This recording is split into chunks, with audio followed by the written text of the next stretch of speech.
하나님의 백성은 이 땅에 살아가면서 태어날 때부터 죽을 때까지 천국이라는 환경 속에서만 살아가지 않습니다.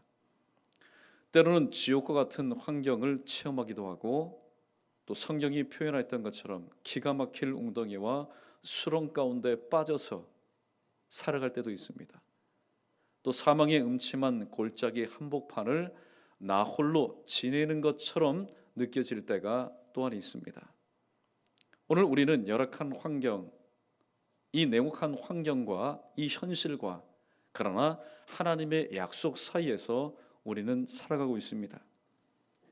현실이라는 상황 속에서 살지만은 구원의 약속이라는 그런 말씀이 오늘 또 우리 속에 주어져 있음으로 인해서 하루를 힘겹게, 그러나 거룩한 기대감을 가지고 살아갈 수 있는 근거가 바로 여기에 있는 것입니다. 이스라엘 백성들이 우상 숭배로 인해서 타락을 합니다. 하나님은 하나님께서 사랑하신 자가 하나님을 떠나고 하나님의 뜻대로 살지 않고 결국 타락의 길로 갈 때에 하나님은 가만히 두지 않습니다. 하나님은 손을 들어서 심판합니다. 그러나 하나님의 심판의 메시지가 있는 동시에 그 심판의 메시지, 너희는 망할 것이다, 너희는 회복되지 못할 것이다, 하나님께서 왜 그 소리를, 엄청난 그 메시지를 이스라엘 백성들, 택하신 자들에게 주셨을까요?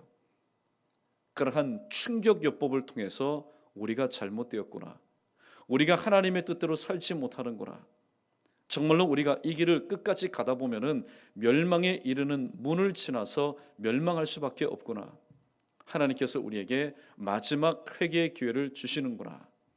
하나님은 항상 듣기에 거북하고 또 받아들이기에 끔찍한 심판의 메시지를 주시지만은 그 심판의 메시지 가운데는 한이 없는, 변함없는, 끝이 없는 사랑의 메시지를 담아두고 계신다는 사실입니다. 이스라엘 백성은 오늘 이사야 선지자를 통해서 심판의 메시지를 받았고 또한 위로의 메시지를 받았습니다. 그 위로의 메시지의 서론과 변론과 결론이 무엇입니까? 그것은 바로 하나님께서 너희를 구원하실 것이라는 말씀입니다. 그렇다면 구원의 약속을 받은 자의 삶의 태도는 무엇일까요? 오늘 우리가 함께 읽었던 1절과 5절에 보면은 똑같은 단어가 두 번이 반복되어 기록이 되어 있습니다. 두려워하지 말라는 말씀입니다. 구원의 약속을 받은 사람의 삶의 태도는 결코 두려워하지 않는 겁니다. 왜냐하면 지금 구원받지 않았지만은 구원의 약속이 곧 나의 현실이 된다라고, 사람이 약속한 것이 아니라 하나님께서, 신실하신 하나님, 한 번도 나를 실망시킨 적이 없는 하나님의 약속이기 때문에 우리는 말씀대로 두려워하지 말라는 그 말씀을 가지고 우리는 두려워하는 그런 삶을 우리는 살아가서는 안 됩니다. 이 시간 구원의 약속을 받은 자의 삶이라는 제목으로, 자, 우리가 구원의 약속을 받은 자라면은,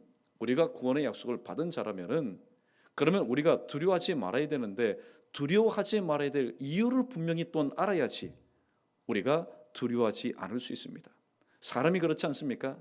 하나님의 말씀이니까 그래 두려워하지 말아야지 믿고 두려워하지 않을 수 있습니다. 그러나 하나님께서는 우리에게 지정의를 주셨습니다. 인격적으로 왜 하나님께서 두려워하지 말라고 말씀했을까? 그것을 또한 말씀을 통해서 그 이유를 우리가 확실하게 붙잡을 때에 명령이니까 피동적으로, 수동적으로 마지못해서 두려워하지 않는 것이 아니라, 하나님께서 이렇게 말씀하셨기 때문에 그 말씀에 근거해서 우리는 능동적으로 또 적극적으로 자원하는 심령으로 두려워할 수밖에 없는 환경 속에서라도 두려워하지 않는 삶을 살아갈 수가 있는 것입니다. 세 가지의 교훈을 함께 상고해 보도록 하겠습니다. 첫 번째, 구원의 약속을 받은 자가 두려워하지 말아야 될 이유는 바로 이것입니다. 자, 우리 크게 한번 따라해 볼까요? 하나님의 특별한 소유이기 때문입니다. 저와 여러분은 하나님의 특별한 소유입니다. 아무리 여러분들끼리 비교하여서 나 잘났고 너 못났다, 나 유식하고 너 무식하다, 나 많이 가졌고 너 가지지 못했다, 나 건강하고 너 병약하다, 아무리 사람들끼리 도토리 키재기 하면서 상대 평가를 하여서 때로는 상처를 받고 때로는 시험을 받는다 할지라도 그것은 우리 아랫 사람들의 이야기입니다. 하나님은 그렇게 여기지 않습니다. 왜냐하면 저와 여러분은 하나님의 구원의 약속을 받은, 그리고 이미 영혼을 구원받았고 또 일상생활 가운데서 삶의 구원의 약속을 받은 하나님의 특별한 소유이기 때문입니다.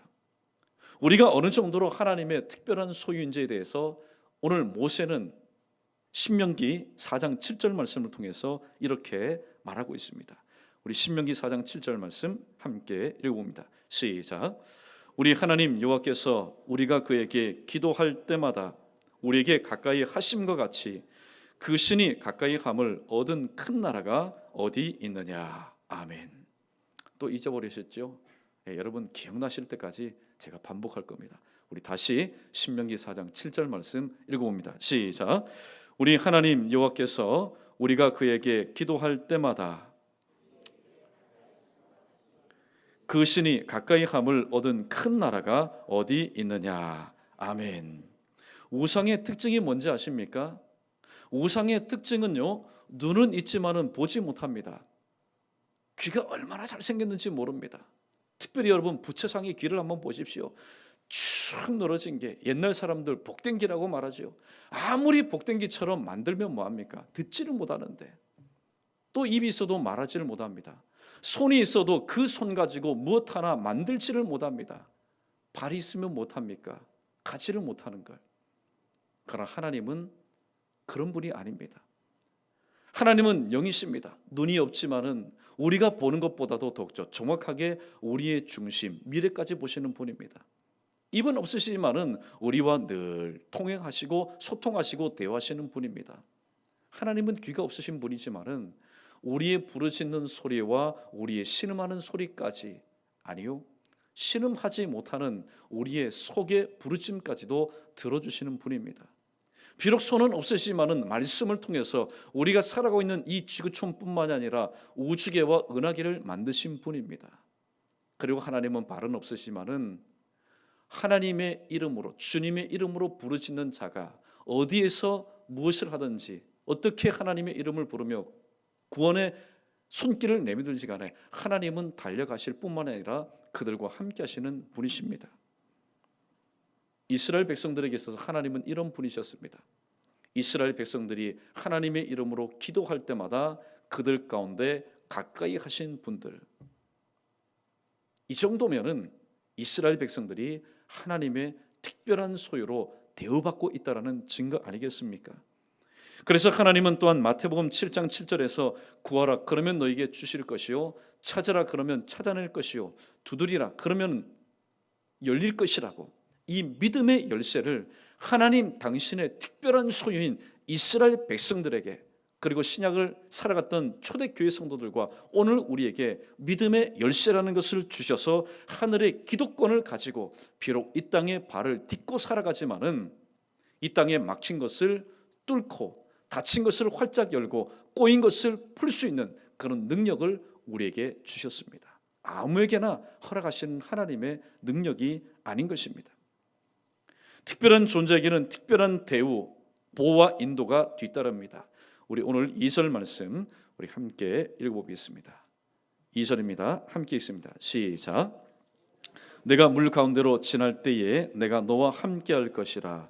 강을 건널 때에 물이 너를 침몰하지 못할 것이며 내가 불 가운데로 지날 때에 타지도 아니할 것이요 불꽃이 너를 사르지도 못하리니. 아멘. 특별한 존재에게는 하나님께서 특별한 대우를 해주십니다. 특별히 보호해 주시고 특별히 인도해 주십니다. 오늘 본문에 보면은 세 가지의 경우가 나타납니다.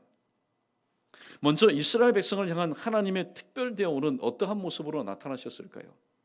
그것은 하나님께서 함께 하시는 임마누엘의 모습으로 나타났습니다. 첫 번째, 물 가운데로 지나갈 때에 이것은 무엇을 연상시키는 사건일까요? 이스라엘 백성들 장정만 60만 명이나 60만 명입니다. 얼추 잡아서 한 200만 명이 이 홍해를 건너는 그 사건을 염두에 두고 오늘 이사야 선자는 비록 물 가운데로 건너갈지라도 하나님께서 함께할 것이라고 말씀하고 있습니다. 하나님의 함께하심의 역사는 어떻게 나타났을까요?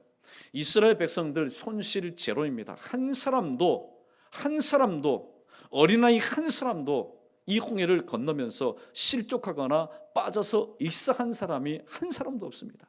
이스라엘 백성들의 그 손실은 제로입니다. 반면에 사실 자신의 힘과 능력으로 하면 얼마든지 건널 수 있었던 이 애굽의 군대의 손실은 말 그대로 100%였습니다. 한 사람도 그 홍해를 들어갔던 사람들 중에 살아나온 사람이 아무도 없었습니다. 하나님 특별한 대우를 받았던 이스라엘 백성들이 건너는 그 와중 가운데 하나님께서 함께 하심으로 하나님의 함께 하심이 바로 이스라엘 백성들에게는 구원의 은혜로, 그러나 애굽 사람들에게는 심판의 손길로 임했던 것입니다. 거센 물결이 벽을 이룰 때에 얼마나 여러분 환경의 그런 두려움을 느꼈겠습니까? 성경에 보니까 그 물이 벽을 이루었다 얘기합니다. 10cm, 20cm 되는 그런 방탄유리, 그런 튼튼한 유리 가운데 지금 지나가는 것 아닙니다. 보면서 고래도 보고 문어도 보고 또 바다복도 보는 낭만적인 길을 걸어가는 그 환경이 아닙니다. 지금 이 쌓여있는 이 물이 언제 무너내릴지 모르는 환경의 두려움 가운데 있었습니다. 환경의 두려움을 느끼다 보니까 심리적으로 얼마나 많이 위축되었을까요?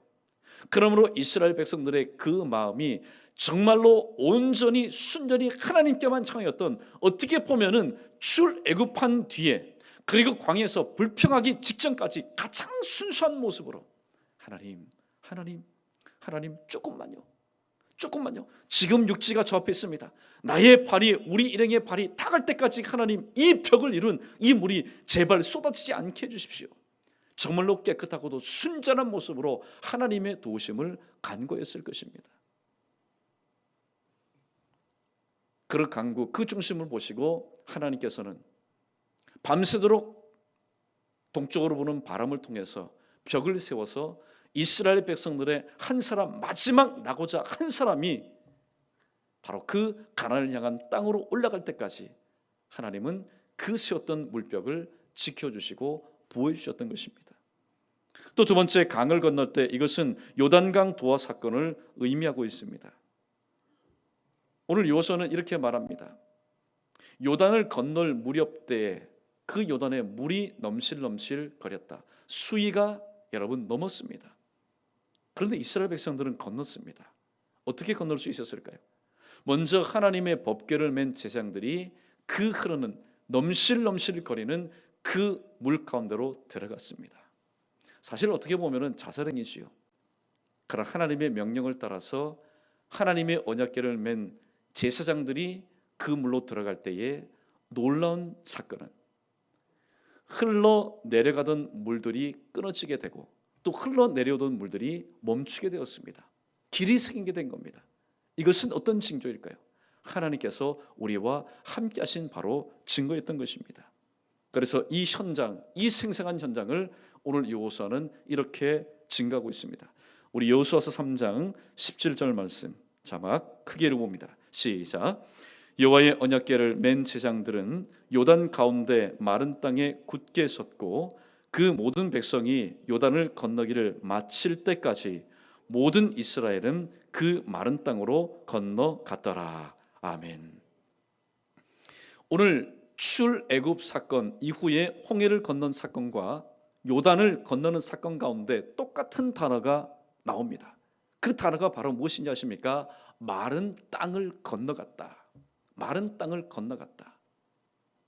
히브리에 보면은 이 마른 땅은 어떤 정도의 마른 땅이냐면은 푸석푸석해서 먼지가 일어날 정도로 메마른 습기가 전혀 없는 땅을 의미하고 있습니다. 말이 됩니까? 말이 되지 않습니다. 이 홍해가 갈라질 때에 또 요단강이 갈라질 때에 거기는 사방이 물입니다. 그러면 최소한 물은 질퍽질퍽한 곳을 오늘 이스라엘 백성들이 힘겹게 그러나 하나님의 도심을 통해서 건너갔다. 누구든지 이해할 수 있습니다.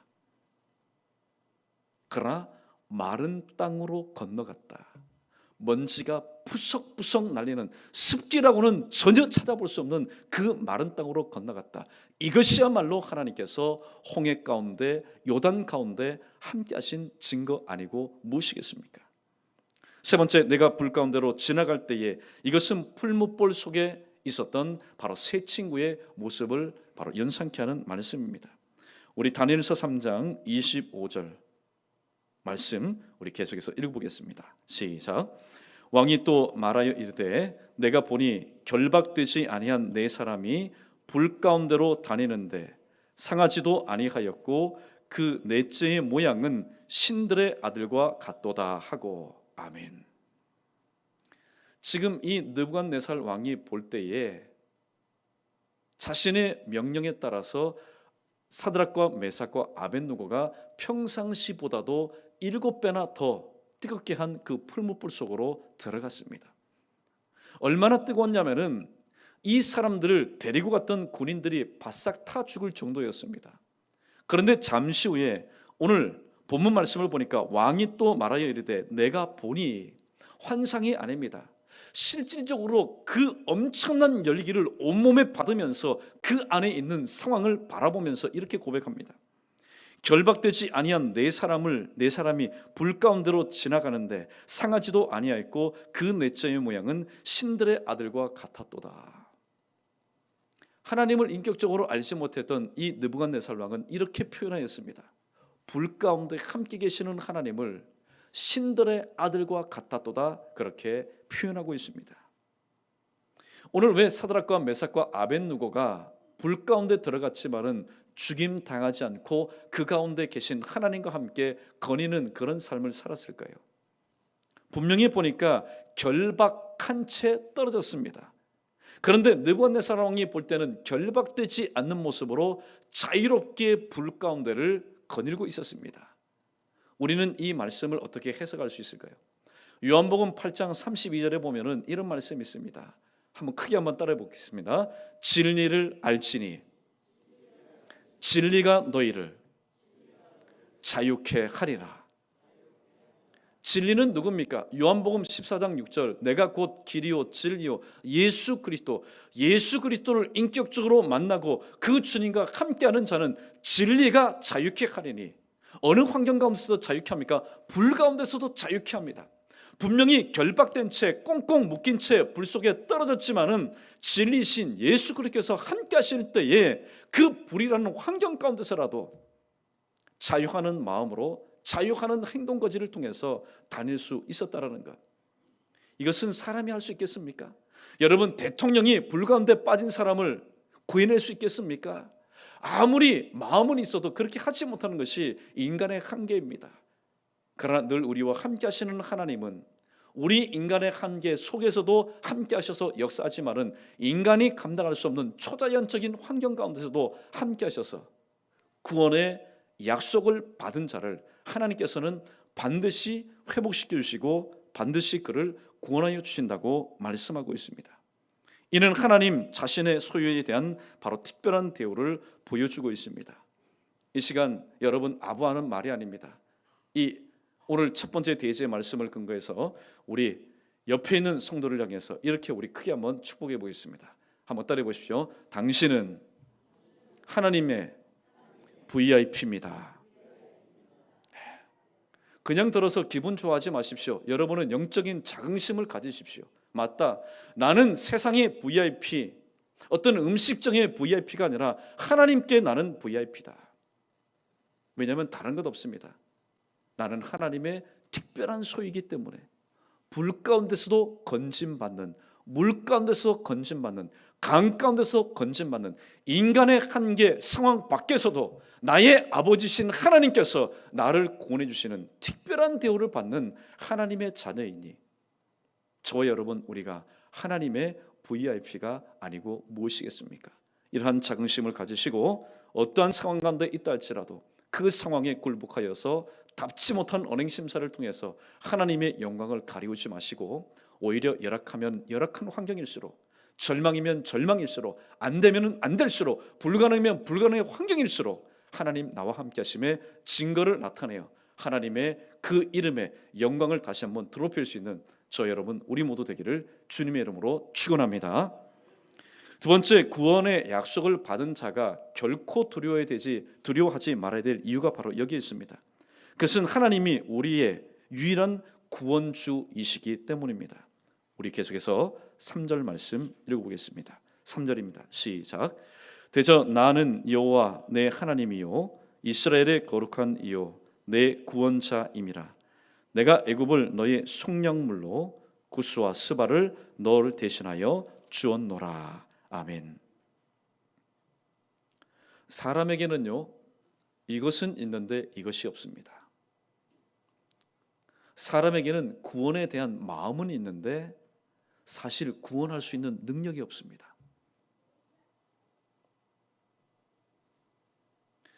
조금 있으면 이제 또 추석이 이제 다가오는데 특별히 명절이 되면은 실향민들 참 마음이 아플 겁니다. 좀 젊었을 때는 이 남북 관계가 대화의 분위기가 되고 또 모든 것이 화해의 그런 모드가 될 때, 국면이 될 때에 실향민들은 소망을 갖습니다. 그래, 지금까지 내가 꾹 참고 살아온 보람이 있구나.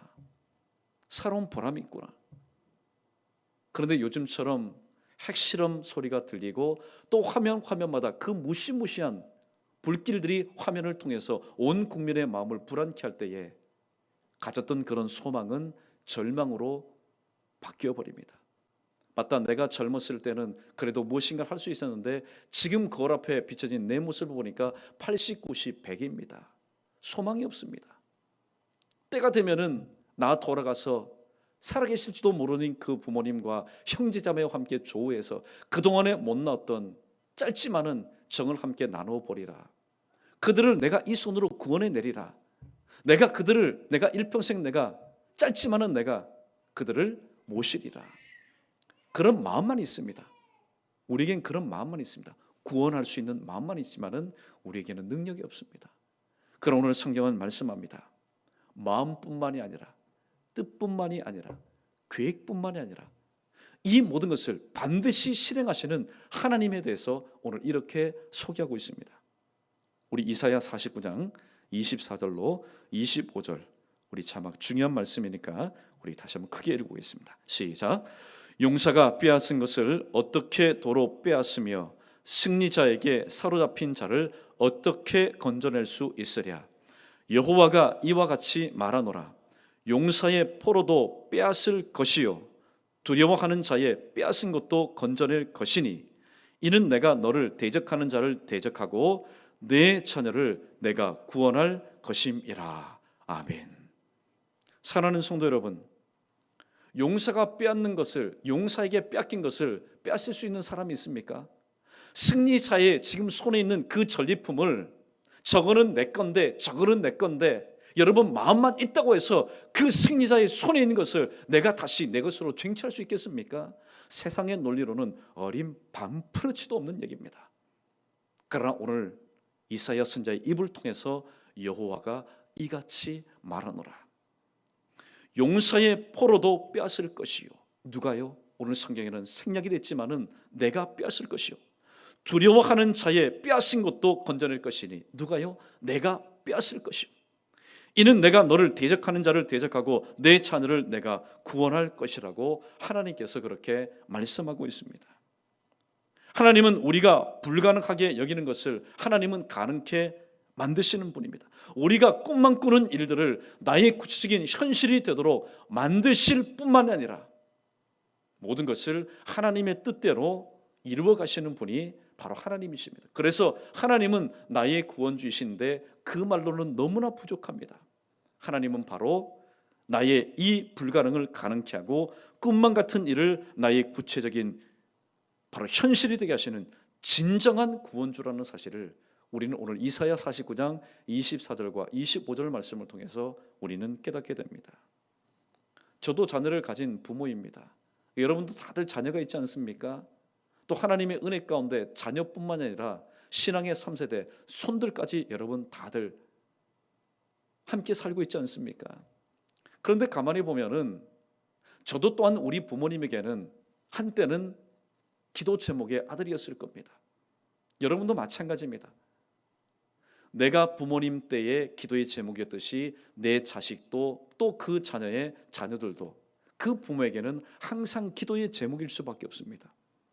왜냐하면 부모의 뜻대로 모든 것을 이룰 수 있다면 자녀는 결코 기도의 제목이 아닐 겁니다. 그러나 자녀가 오늘 또 나의 기도의 제목인 것은 내 뜻대로 할 수 없기 때문에 우리가 그 자녀를 하나님 앞에 올려드리지 않습니까? 그런데 우리는 막연하게 생각합니다. 내가 할 수 없으니까 그냥 하나님께 맡겨드린다. 그러나 오늘 본문 말씀에서 이사야 49장 특별히 25절 하반절에 보니까 자녀를 기도 제목 삼고 하나님께 맡겨드려야 될 가장 구체적이고 정확한 성경의 근거가 바로 여기 있습니다. 제가 다시 한번 읽어드립니다. 내 자녀를 내가 구원할 것입니다. 네 자녀, 너의 지금 눈물의 기도 제목인 네 자녀를 네가 할 수 없다. 네가 아무리 부모된 애틋한 마음을 가지고 있다 할지라도 너는 할 수 없다. 바로 내가 할 것이라고 말씀하고 있습니다. 우리는 이 사실을 마가복음 9장에 등장하는 변화산상 아래 산동네에 있었던 바로 벙어리 귀신 들린 아들과 함께 살았던 아버지를 통해서 알 수 있습니다. 그 아버지의 마음, 벙어리 귀신 들린 이 아들을 고치고자 하는 마음 왜 없었겠습니까? 이 아이가 치료되기를 원하는 마음 왜 없었겠습니까? 치유되기를 원하는 마음, 온전히 회복되어서 동네 또래 아이들과 함께 그 젊은 시대를 뛰어놀면서 정상적으로 살기를 원하는 마음 왜 없었겠습니까? 그러나 아버지는 그런 마음만 있는 사람이었습니다. 실질적으로 구원은 누구의 손을 통해서 일어났습니까? 예수 그리스도를 통해서 일어났던 것입니다. 그래서 이사야 49장 25절 마지막 말씀이 맞는 겁니다. 내 자녀를 구원할 것인데 누가 구원할 것이라고요? 내가 구원할 것이라고 하나님은 말씀하고 있습니다. 오늘도 자녀뿐만이 아니라 여러분이 손으로 감당할 수 없는 모든 문제들 더 이상 욕심내지 마십시오. 버티지 마십시오. 내 자녀를 내가 구원할 것이라. 자녀면 자녀의 문제, 또 여러분 가정이면 가정의 문제, 또 직장이면 직장의 문제, 학업이면 학업의 문제, 또 내 인생에 관한 그런 문제라면은 오늘 이 모든 것을 구원할 것이라고 확언하시고 선포하신 그 하나님 손에 다시 한번 온전히 맡겨드릴 수 있는 저와 여러분 우리 모두 되기를 주님의 이름으로 축원합니다. 마지막 세 번째, 구원의 약속을 받은 자가 두려워하지 말아야 될 이유는 바로 여기에 있습니다. 하나님께서 나를 사랑하시기 때문입니다. 4절 말씀 우리 읽어보겠습니다. 4절입니다. 시작. 내가 내 눈에 보배롭고 존귀하며 내가 너를 사랑하였은즉 내가 내 대신 사람들을 내어주며 백성들이 내 생명을 대신하리니. 아멘. 요한복음 3장 16절 하나님이 세상을 이처럼 사랑하사 독생자를 주셨으니 독생자를 주신 목적이 뭡니까? 누구를 위해서요? 나를 위해서 주신 겁니다. 그래서 멸망치 않고 영생을 얻도록 하기 위해서 하나님께서 독생자 예수 그리스도를 주셨는데 예수 그리스도를 주신 그 마지막 장소가 어디였습니까? 십자가였습니다. 고로 십자가에 달리신 예수 그리스도는 곧 하나님의 사랑 바로 그 자체였습니다. 더할 것도 없고 뺄 것도 없습니다. 십자가에 달리신 예수님은 바로 하나님의 그 사랑 자체였던 것입니다. 우리는 오늘 어디 안에서 살아갑니까? 연희동 301번지 301-1번지라는 그런 행정적인 주소 안에서 우리가 살아가지만은 하나님의 보호하심 가운데 있는 우리의 영혼은 오늘 또 저 십자가에 달리셔 죽으신 예수 그리스도 안에서 우리는 오늘 또 살아가는 것입니다. 하나님의 사랑 안에서 예수 그리스도 안에 있는 자는 결코 두려워하지 말아야 될 이유에 대해서 오늘 사도 바울은 로마서 8장 38절과 39절에서 마지막 오늘 또 내가 하나님의 구원의 약속을 받았는데 마음 가운데 두려움과 불안과 염려와 의심으로 가득 차 있는 우리에게 아니야. 네가 하나님의 구원의 약속을 받았다면 결코 두려워하지 말아야 되는데 너의 감정, 너의 뜻대로 하지 말고 하나님의 말씀을 가지고 다시 한번 너의 흔들리는 마음을 추스리고 다시 한번 자리매김하라. 오늘 이렇게 말하고 있습니다. 우리 마지막으로 로마서 8장 38절과 39절 말씀, 오늘 내게 주시는 말씀으로 우리 읽어보겠습니다. 시작. 내가 확신하노니 사망이나 생명이나 천사들이나 권세자들이나 현재 일이나 장래 일이나 능력이나 높음이나 깊음이나 어떤 피조물이라도 우리를 우리 주 그리스도 예수 안에 있는 하나님의 사랑에서 끊을 수 없느니라. 아멘. 여러분 믿습니까? 믿습니까? 하나님과 나 사이에 이 세상의 유일한 강력한 접착제에 의해서 떨어지지 않는 것이 아니라는 겁니다. 하나님께서 우리를 사랑하셔서 예수 그리스도의 피를 통해서 이미 우리의 정신부터 발끝까지 주님의 그 귀하디 귀한 보혈로 우리를 인쳐주셨기 때문에 그 징표로 인해서 그 사랑의 근거에서 세상에 존재하는 어떤 것이라도 하나님의 사랑에서 우리 자신을 떼어놓을 수 없다라고 오늘 사도 바울은 감히 입을 열어서 우리에게 말하고 있습니다. 사랑하는 성도 여러분, 오늘도 그러한 우리를 향해서 오늘 하나님은 마지막으로 이렇게 초청의 말씀을 주시고 계십니다. 오늘 마지막 말씀은 우리 성경을 읽으면서 우리 함께 상고해 보겠습니다. 7절입니다. 마지막 우리 읽어보겠습니다. 시작. 내 이름으로 불려시는 모든 자 곧 내가 내 영광을 위하여 창조한 자를 오게 하라. 그를 내가 지었고 그를 내가 만들었느니라. 아멘. 오늘 하나님께서는 이 자리에 있는 우리만 하나님께서 오라고 부르지 않습니다. 오늘 하나님은 대상을 오늘 또 구별하지 않습니다. 하나님 당신의 형상대로 지음받은 창조함을 받은 자를 향해서 오늘 또 오라고 말씀하고 있습니다. 그런데 아직까지 오지 못하는 이유가 뭘까요? 내가 구원의 약속을 받았다는 확신이 없기 때문에, 또 구원의 약속을 받았지만은 여전히 두려움 가운데 있는 이들은 오늘도 하나님 앞에 나오지 못합니다. 그들을 오늘도 종용하여서 하나님께로 인도할 자는 누구입니까? 하나님의 구원의 약속을 받아서 두려움이 없이 살아가는 저와 여러분 아니겠습니까? 오늘 이를 염두에 두시고 우리 찬송가 528장 우리 입술로 고백해 보겠습니다. 528장입니다.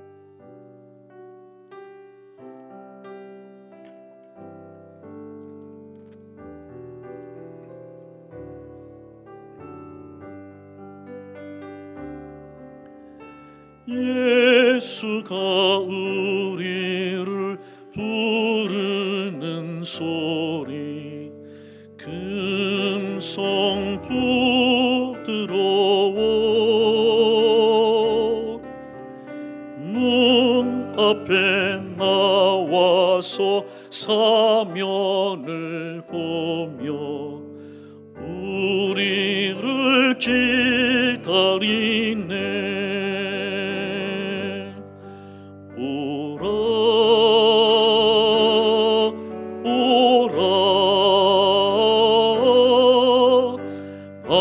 방황치 말고 오라.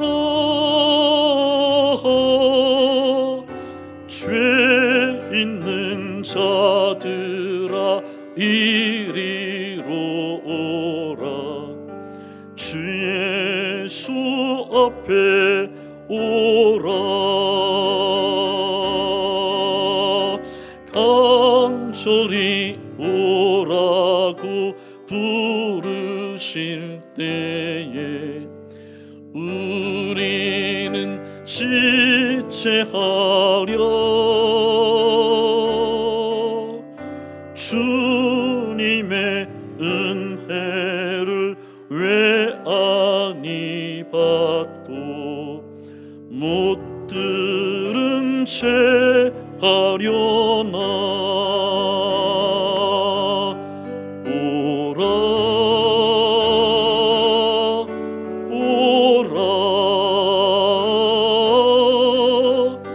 방황치 말고 오라.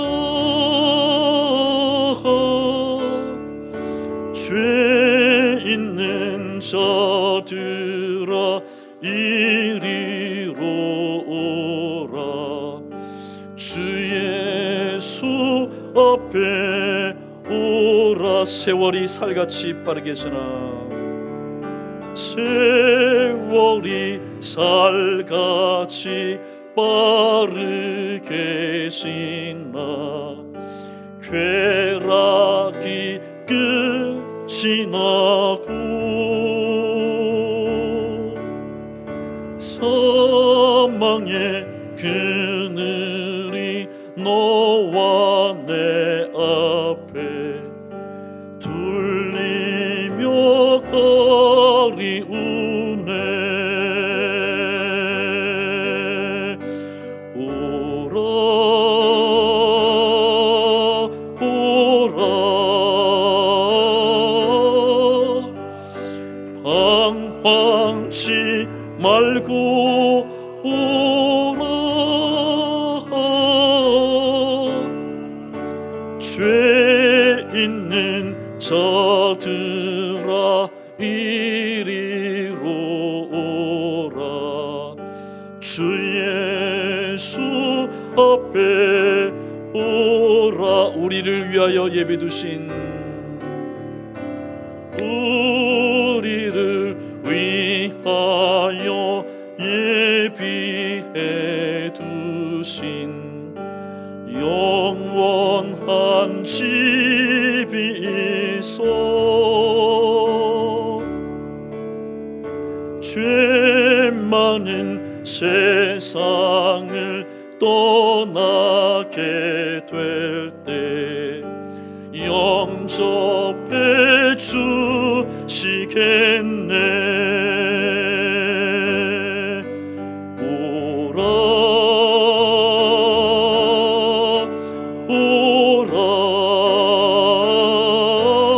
오라 방황치 말고 오라. 죄 있는 자들아 이리로 오라. 주 예수 앞에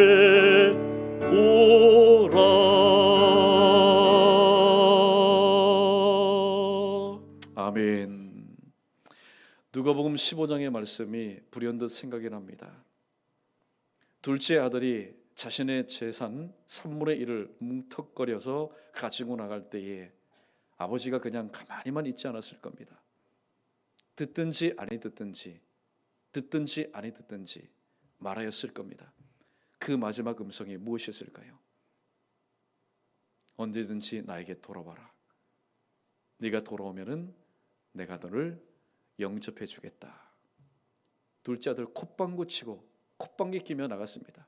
아버지, 이제 나가면은 다시 아버지께로 돌아오지 않을 겁니다. 아버지 김치국물 마시지 마십시오. 그러나 아버지의 둘째 아들을 향한 언제든지 돌아와라. 내가 너를 영접할 것이란 이 말은 이 재물로 인해서 충만한 그 둘째 아들의 귓전을 울린 말이 아니라 그 둘째 아들의 철없는 그 마음밭에 심겨진 아버지의 사랑의 씨가 되었습니다. 둘째 아들이 모든 것을 다 탕진하였을 때에 기억낼 수 있던 것은 무엇 때문이었습니까?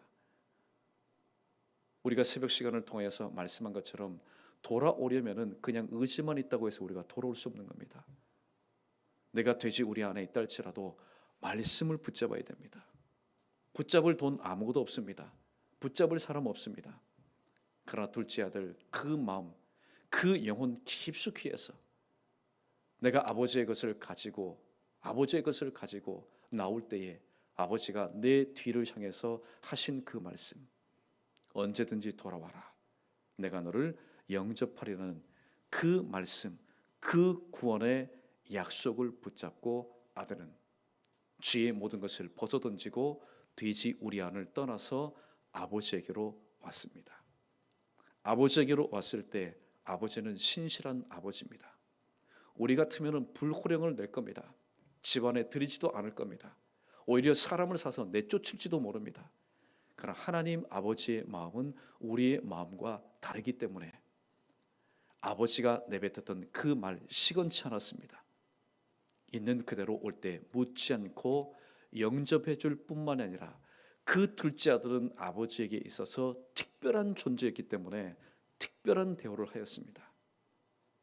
그리고 그 특별한 대우를 입었던 둘째 아들은 이제 아버지에게 몸이 돌아올 뿐만이 아니라 늘 아버지와 함께, 둘째 아들은 아버지의 마음 안에, 아버지는 또 둘째 아들 마음 안에, 말 그대로 예수님의 말씀처럼 내 말이 너희 안에, 네가 내 안에 거할 때에 많은 열을 맺게 되고 또 비로소 제자가 되리라는 말씀처럼 오늘도 그 구원의 약속의 말씀을 통하여서 다시 한번 아버지와 아들이 하나 되는 그런 귀한 역사가 일어났습니다. 오늘 이 시간 저와 여러분 하나님과 얼마나 하나 되는 그런 삶을 우리가 살아가고 있습니까? 구원의 약속을 기억하지 못했다면 이 말씀 드리지 않습니다. 저와 여러분은 이미 영혼 구원받았고 또 삶에, 비록 지금은 힘들고 어렵지만은 삶의 구원의 약속을 이미 받은 자들입니다. 그러므로 우리는 결코 두려워하지 말아야 됩니다. 왜냐하면은 바로 우리는 하나님의 특별한 존재이기 때문에, 그리고 무엇보다도 하나님이 우리의 바로 유일한 구원주시기 때문에, 그리고 무엇보다도 하나님의 그 사랑이 변함없이 오늘도 내 안에 흘러 넘치기 때문입니다. 이 사실을 다시 한번 마음 가운데 깊이 되새기시고 구원의 약속을 받은 자로서 두려움이 없이 늘 나와 함께 하시는 하나님과 함께 앞으로 살아있는 동안에도, 남은 생애 동안에도 하나님의 뜻을 잘 기억하시고 또 깨달아서 하나님께서 내게 능력 주시는 그 아래에서 힘껏 하나님의 영광을 위해서 헌신하며 또 하나님을 예배하며 또 기도를 통해서 하나님의 뜻을 이루어 나갈 수 있는 이 시간 이 자리에 모인 저와 여러분 우리 모두 되기를 주님의 이름으로 축원합니다.